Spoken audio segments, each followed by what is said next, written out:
मामला है गोलवा ढाब की 17 बरस की बेटी है नुसरत खातून, जो वो 9/11 से गायब थी, लेकिन 11 तारीख को कुआं में लाश मिला। और जो अजीत यादव मेन एक्यूज था, उसने थाना में स्वीकार किया कि सिर्फ मैं ही नहीं बल्कि उसमें प्रेमचंद यादव, निशांत यादव, सचिन यादव वगैरह भी बात करते थे इस नंबर से। लेकिन ये सिर्फ एक ही व्यक्ति की गिरफ्तारी क्यों और बाकी लोगों की गिरफ्तारी क्यों नहीं? हमको जो ज्ञात हुआ है कि थाना में उन लोगों को लाया गया लेकिन छोड़ दिया गया। अब छोड़ देने के पीछे कारण क्या है, मैं जो समझता हूँ पॉलिटिकल दबाव के चलते उनको छोड़ा गया। इसलिए आज हम लोग मांग कर रहे हैं, इसके पहले वो ओम कुमार साव की घटना घटी थी, उसमें भी एसपी साहब एसआईटी गठन किए थे, उसमें भी गिरफ्तारी नहीं हुई। और ये छिंदवाड़ा में दशरथ पासवान बेचारा अकेले धरना देने गया था, ये काम किया था, नाली के काम वीडियो से पैसा मांगने गया था, धरना देने गया था, उसको सीओ थप्पड़ मारा और उसको भगा दिया। उस पर भी केस हुआ, एसटी केस हुआ यहाँ कोडरमा थाना में। अब भाई 3-4 वो केस हुआ है, 3-4 केस में कहीं कुछ रिजल्ट नहीं दिखाई देता है।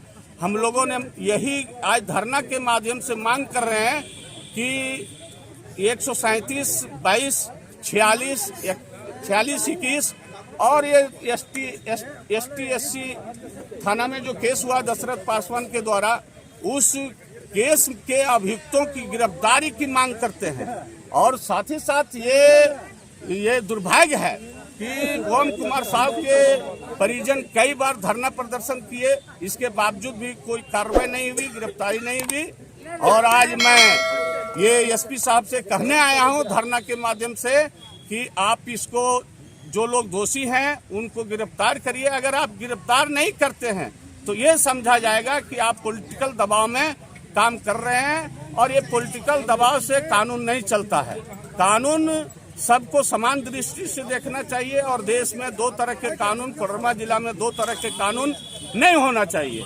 इसी तरह से कुर्मीडी की बच्ची 3 महीना पहले एक लड़का लेके भाग गया, उसका अभी तक खोज कोडरमा पुलिस नहीं कर पाई। हम कह रहे हैं कि अगर कोई दबंग आदमी की, कोई सांसद विधायक की बेटी होती तो तुरंत खोज लिया जाता, लेकिन बेचारा वो टेलर की बेटी थी, नूरेसा जो विधवा थी, इसकी बेटी नुसरत खातून है। ओम कुमार साहब बेचारा वो डीजे उजे चला करके अपना जीविका चलाता था। तो गरीब लोगों को कहाँ इंसाफ मिल रहा है? इन गरीबों के इंसाफ के लिए आज मैं धरना दिया हूँ, धरना के माध्यम से मांग कर रहा हूँ। और अगर इस पर कार्रवाई नहीं हुई 10-15 दिन 20 दिन के अंदर, तो और दलों को, खास करके वाम दलों को मिला करके और बैठक करके गांव-गांव में कोडरमा पुलिस के खिलाफ जो मामला है, क्यों इन्हें गिरफ्तार कर रही है पुलिस, इसको जाएंगे गांव-गांव में और बड़ा आंदोलन। महादेव जी, क्या लगता है कि पुलिस जो है वो कहीं न कहीं दबाव में काम कर रही है? कैसे दबाव है? जैसे आप मान लीजिए थाना से छोड़ देना, अब कोई घटना घटती है, कोई भी व्यक्ति कन्फेस करता है कि हाँ उस चोरी में फलना शामिल था, उसको खोज करके लाया जाता है। ये बोल रहा है कि भाई इस नुसरत खातून से मैं नहीं, इन लोग भी बात कर रहा था। तो जब बात कर रहा था तो भैया क्यों नहीं गिरफ्तारी हो रही है, ये कह रहा हूँ मैं।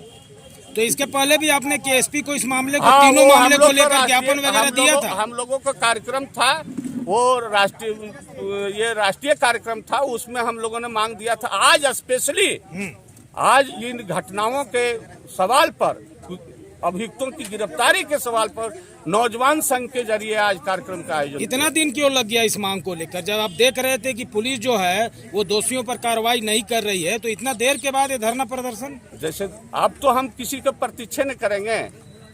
हमारे साथियों ने, प्रकाश रजक अपने नेतृत्व में कई बार बात किया एसपी साहब से और कहा कि हम कार्रवाई कर रहे हैं, आपको इंसाफ दिलाएंगे, देंगे इंसाफ। लेकिन जब नहीं मिलता है इंसाफ, तब तो हमको सड़क पर उतरना पड़ता है। आंदोलन हम अन्य दलों से बात करेंगे, खास करके अगर देंगे साथ तो ठीक है, लेकिन वाम दलों का हमारा पूरे देश में वो वाम संगठन चलता है, वो चाहे CPM हो, माले हो, और भी जो वाम दल है, बड़ा आंदोलन हम लोग करेंगे।